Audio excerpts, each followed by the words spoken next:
कृष्ण ने जीवन भर कभी उन लोगों का साथ नहीं छोड़ा जिनको मन से अपना माना। अर्जुन हो, सुदामा या फिर उद्धव, श्री कृष्ण ने जिसे अपना मान लिया उसका साथ जीवन भर दिया। रिश्तों के लिए उन्होंने कई लड़ाइयां लड़ी और रिश्तों से ही कई लड़ाइयां जीती।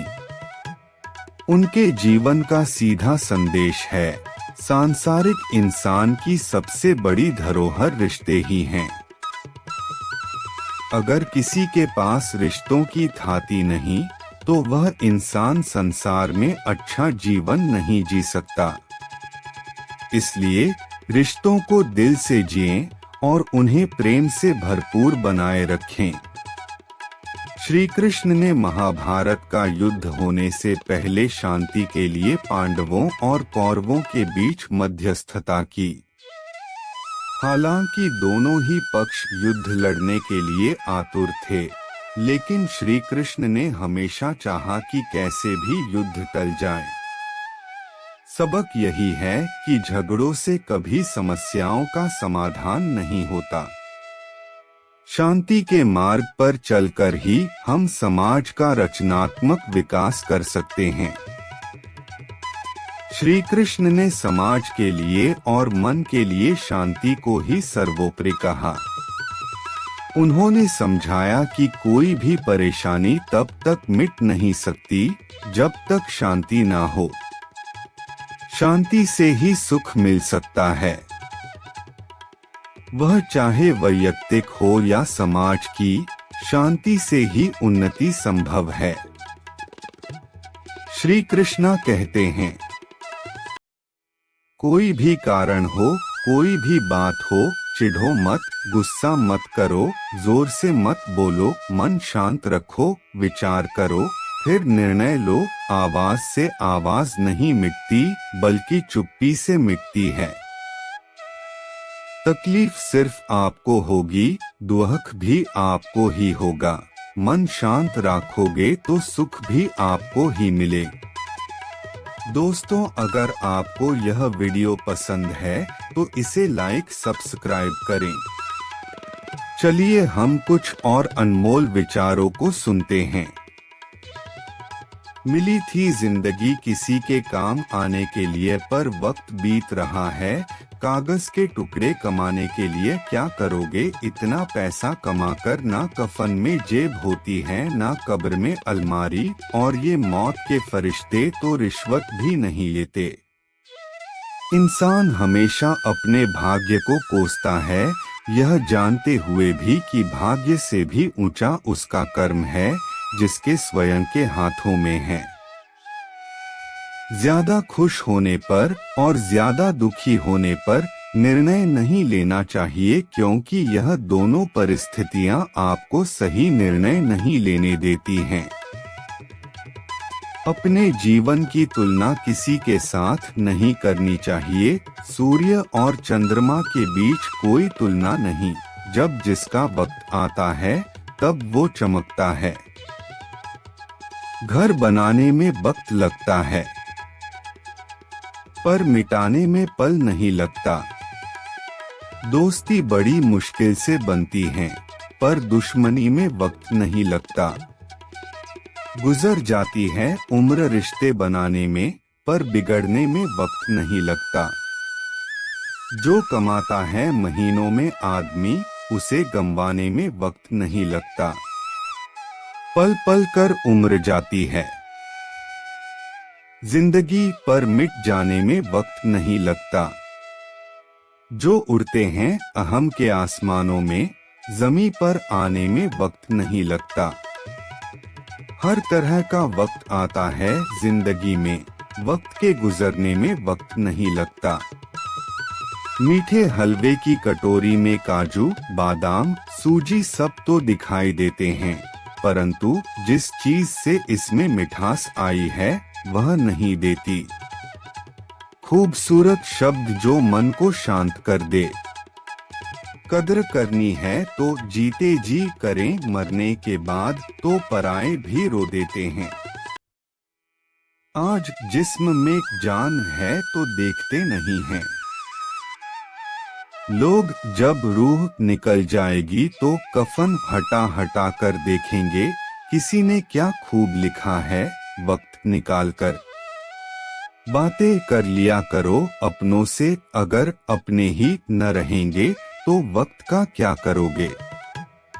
गुरूर किस बात का साहब, आज मिट्टी के ऊपर तो कल मिट्टी के नीचे। जिसे जीना आता है वह बिना किसी सुविधा के भी खुश मिलेगा, जिसे जीना नहीं आता वह सभी सुविधाओं के होते हुए भी दुखी मिलेगा। जिंदगी म्यूजिक प्लेयर नहीं है जिसमें आप अपनी पसंद के गीत सुन सके। जिंदगी एक रेडियो है, उसमें जो भी आ रहा है उसी से मनोरंजन करे। जिंदगी चलती है, चलते रहो, वक्त के साथ थोड़ा बदलते रहो। राह मुश्किल भी निकल जाएगी, ठोकरें खा के भी थोड़ा संभल जाएगी।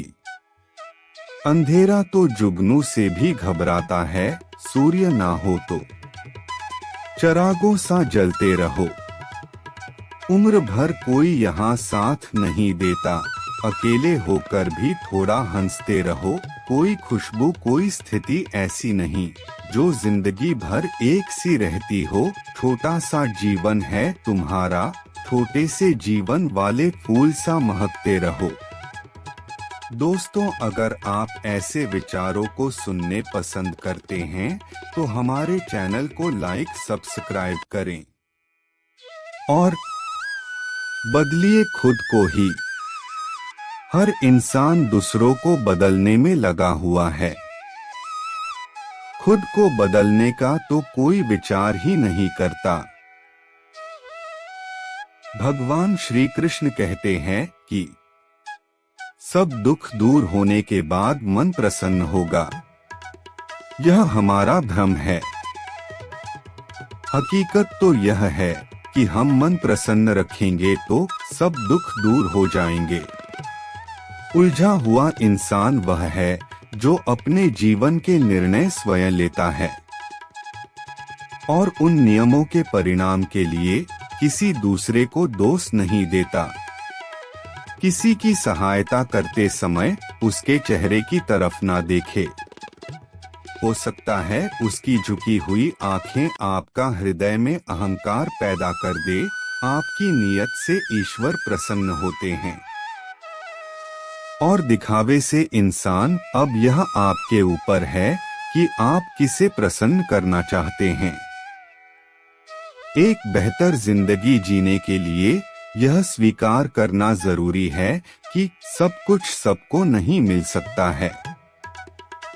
जिन वृक्षों की जड़ें गहरी होती हैं, उन्हें ही बार बार सींचने की आवश्यकता नहीं होती है।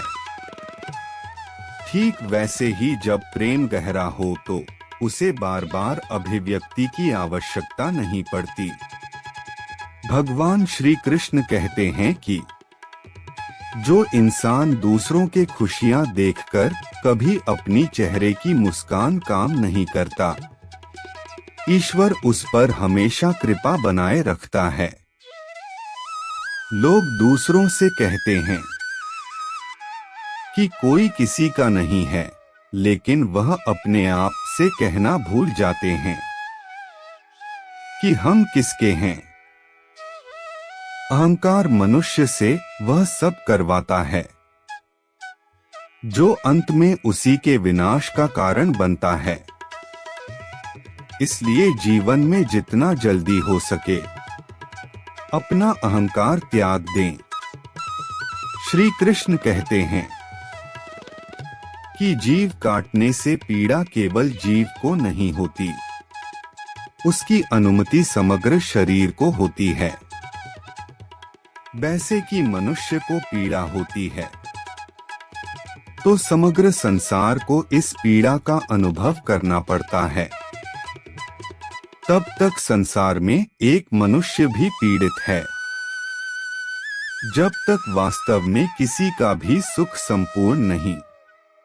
बालकृष्ण माखन चोरी की लीला कर रहे थे, गोकुल के लोग इस वजह से काफी परेशान थे। एक दिन गांव के नंद बाबा और यशोदा के पास पहुंचे और कान्हा की शिकायत करने लगे। नंद बाबा ने कृष्ण से पूछा कि तुम माखन चोरी क्यों करते हो, जबकि तुम्हारे घर में तो बहुत माखन है। कृष्ण ने कहा कि आप लोग मेहनत से दूध, दही, घी, माखन तैयार करते हैं और फिर ये चीजें दुष्ट कंस को दे देते हैं, और इस वजह से गांव के बच्चों को माखन नहीं मिलता है। आपके इस काम से कंस की ताकत लगातार बढ़ रही है। अगर आप कंस को माखन देना नहीं रोकेंगे तो मैं तोड़फोड़ करता रहूंगा ताकि ये माखन कंस के पास न पहुंचे और गांव के बच्चों को मिल सके। कथा की सीख। इस कथा में श्री कृष्ण ने संदेश दिया है कि हमें ऐसे काम नहीं करना चाहिए जिनकी वजह से गलत लोगों की ताकत बढ़ती है। दोस्तों, आज की हमारी वीडियो आपको कैसी लगी, इसे कमेंट मुझे बताएं। और आप हमारे चैनल पर पहली बार आए हैं तो हमारे चैनल को सब्सक्राइब जरूर करें।